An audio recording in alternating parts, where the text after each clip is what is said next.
Hello everyone and welcome to the final review of the Samsung Galaxy Star Duos. It's the cheapest Android 4.1 handset and also the cheapest in the Galaxy lineup. It features a 1 GHz processor, Mali 300 GPU, 512 MB of RAM, 3-inch QVG display and a 2 megapixel camera. Let's get to the device now.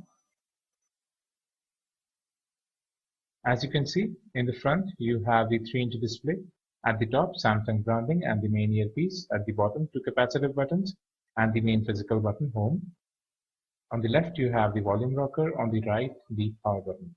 At the bottom, you have the main microphone and the USB data syncing and charging port.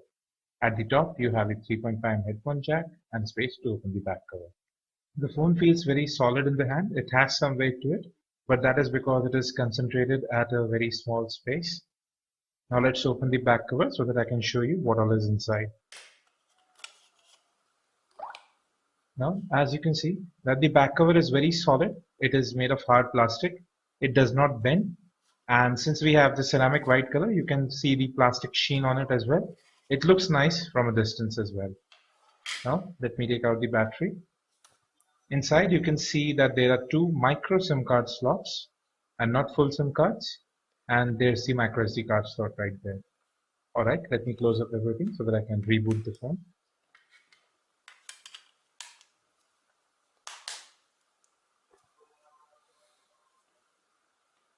Once closed tight, the phone feels very solid. Alright, moving on. Let's talk about call quality. We didn't have any drop calls or network issues with this device, and 2G internet also worked well. You can see the customized dialer right here. We didn't have any echo from the other side as well when we're talking to other people on the phone. Now I'll talk about the display of the device. The display is not great. It's 320 by 240 pixels. That's QVGA, a 3-inch display. Icons seem a bit distorted. You can see pixels on the screen, and we would have liked at least a HVGA display on this device because QVGA doesn't cut it anymore. But as you can see, the touch response is good. And although we did find some lag while playing games in the touch response, but most of the other times it played nice. And secondly, the color reproduction of the display is good as well. There is one setting which helps to increase the legibility of the fonts. I would recommend that you turn it on as soon as you start your device. In terms of software, the phone runs Android 4.1 with TouchWiz UI, which is evident from the iOS-like notifications. The notification toggles again are pretty standard Samsung, and the widgets right there as well. Let's get into settings now. In more settings, you have flight mode, mobile network connectivity as well. And then you have something called the home screen mode, which can be set to easy mode, which would be useful for people who have not used a smartphone before.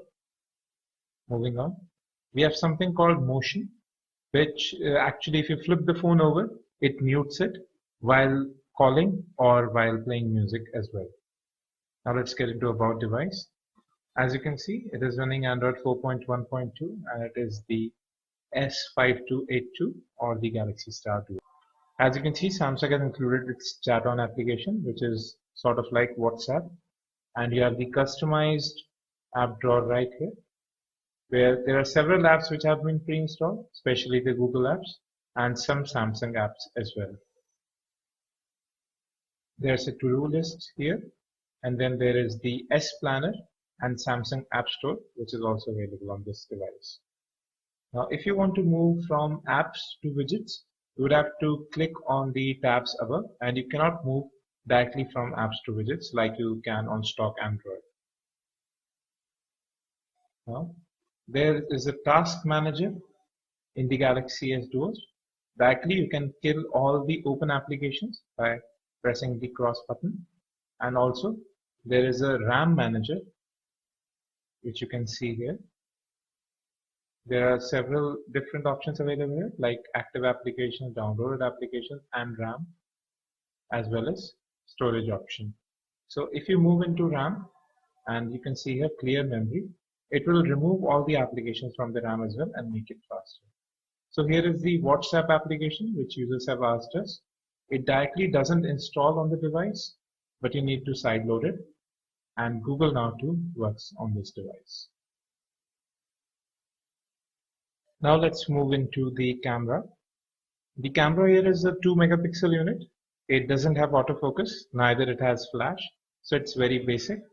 But it does have some scene modes which can be used in good lighting. So as you can see, here is the camera interface. It's quite different from stock Android. On the left you have the various options, and on the right you have the shutter as well as the toggles. You can take single shots or various other shot types as well. Here you can choose the scene mode, exposure control, and the settings. They're pretty standard settings. There is nothing special about the camera. We'll upload some pictures taken from this camera with our final review. Now a word about the speakerphone. I was really impressed with the loudness as well as the quality of sound that it gave out. You'll soon be able to hear it. Here we have the headset that comes with the device. It's white in color, and as you can see, it has sort of an in-ear style. But these are one of the best earphones, bundled earphones, that I've heard in a long time. It has a single button to end and receive calls and a golden pin as well. But these are really good. They have good bass reproduction and they sound great with this device. Now let's plug them in so that I can show you how FM works on this device. So here's the FM radio app. Here you can see it got the signal very quickly, and we have already shifted it to speaker so they can now hear how it really sounds. The quality is quite clear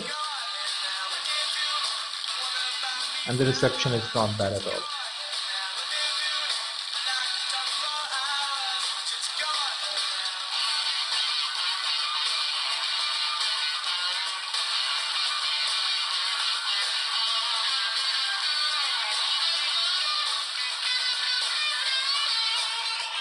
Well, that's enough of FM playback. Moving on. Now let's play some videos on the device. The device supports 480p videos and plays them without any hiccup. Here is the default video player that comes with the device.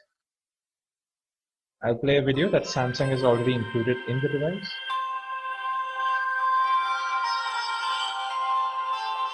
It's called The Wonders of Nature. You can see the different colors zooming in and out. Although the only issue with the screen is that everything looks pixelated. But other than that, the color reproduction is good as well.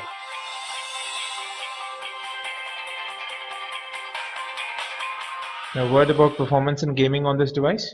We played Dead Trigger and some other games on this device. They played well.